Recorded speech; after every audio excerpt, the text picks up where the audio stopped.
Olá, gente, tudo bem?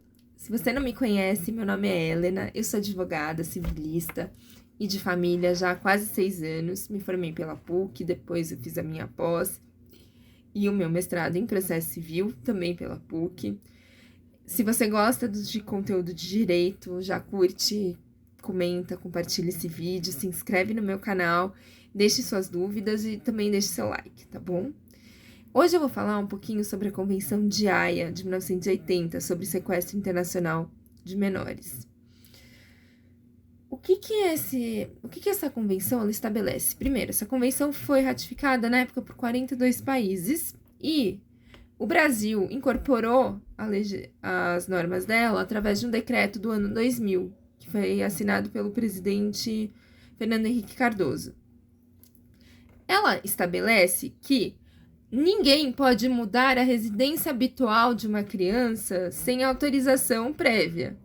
Ou seja, se uma criança mora, por exemplo, na Itália, mesmo que ela não tenha nascido na Itália, mas ela mora ali, a mãe não pode pegar essa criança e decidir unilateralmente vir morar no Brasil sem ter uma autorização por escrito desse pai falando eu autorizo a mudança de residência ou ter uma autorização judicial.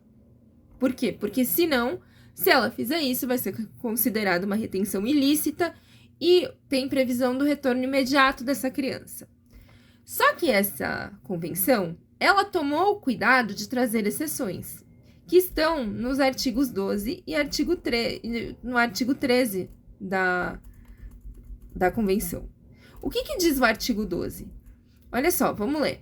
Quando uma criança tiver sido ilicitamente transferida ou retida nos termos do artigo 3º e tenha decorrido um período de menos de um ano entre a data da transferência ou da retenção indevidas e a data do início do processo perante a autoridade judicial ou administrativa do Estado contratante, onde a criança se encontrar, a autoridade respectiva deverá ordenar o retorno imediato da criança.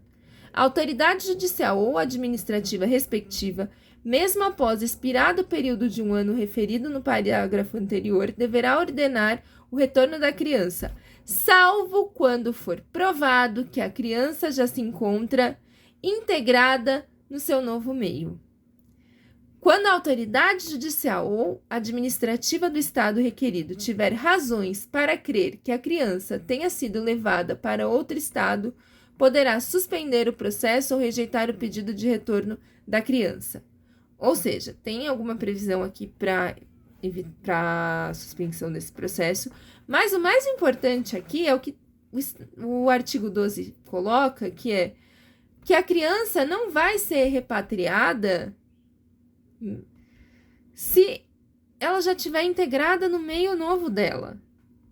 Ou seja, se aquela criança depois desse período de um ano, já estiver completamente integrada, ela não deve ser repatriada. E, geralmente, alguns processos pedindo o retorno da criança pela Convenção de Haia são ajuizados após um ano que a criança já está aqui. E muitas vezes a criança já está na escola, a criança já está com amigos, a criança já fala o português, tem o médico dela aqui, já está completamente ambientada. E mesmo assim o Brasil ainda expatria. É lamentável isso. Mas vamos seguir, vamos ver aqui o que diz o artigo 13. Sem prejuízo das disposições contidas no artigo anterior, a autoridade judicial ou administrativa do Estado requerido não é obrigada a ordenar o retorno da criança se a pessoa, instituição ou organismo que se oponha ao seu retorno provar. Vamos lá, a linha A. Que a pessoa, instituição ou organismo, que tinha a seu cuidado a pessoa da criança não exercia efetivamente o direito de guarda na época da transferência ou da retenção, ou que havia consentido ou concordado posteriormente com esta transferência ou retenção. Ou, a linha B, que existe um risco grave de a criança, no seu retorno, ficar sujeita a perigos de ordem física ou psíquica, ou de qualquer outro modo ficar numa situação intolerável. Isso está disposto no artigo 13, ok?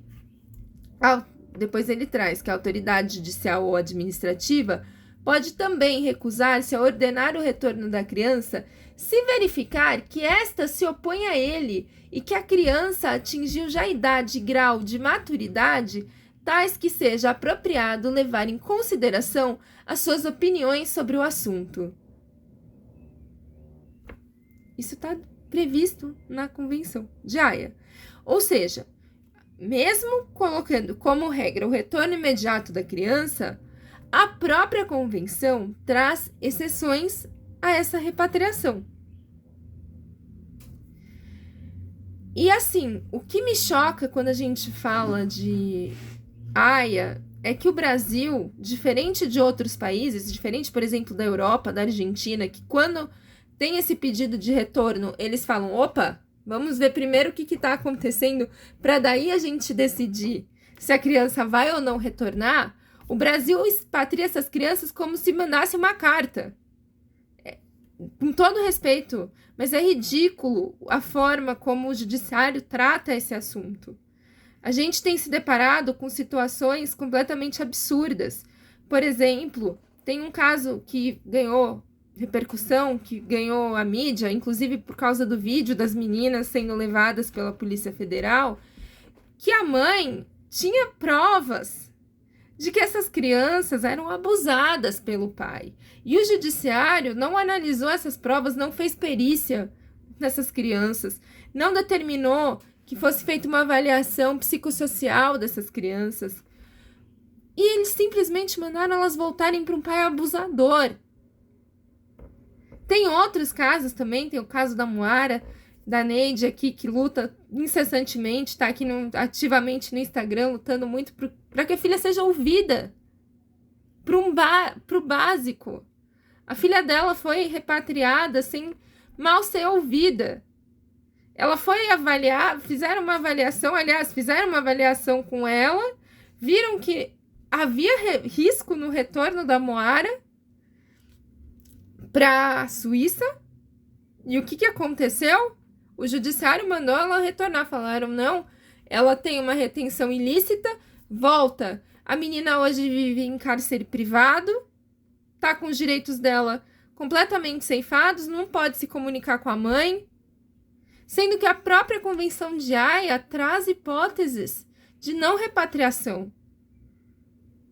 Uma vez eu assisti uma entrevista da Neide, com a Dani, e a Dani falou, se ela não se encaixa em 12, a Moara se encaixa em 13, eu concordo.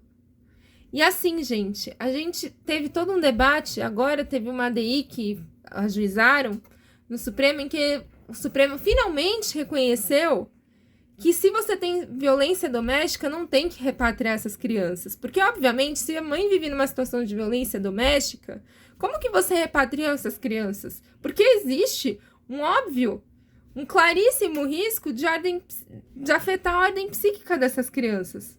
Imagina uma criança viver com um pai que é agressor. Isso não é saudável para nenhuma criança.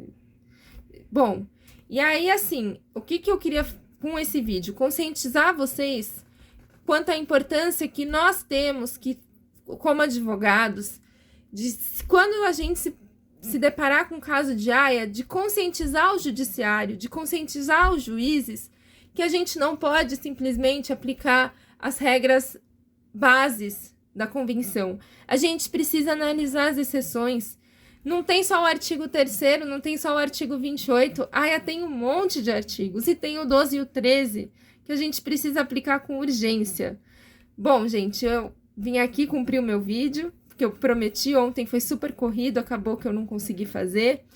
E, de novo, peço que vocês deixem sugestões de temas para eu trazer aqui.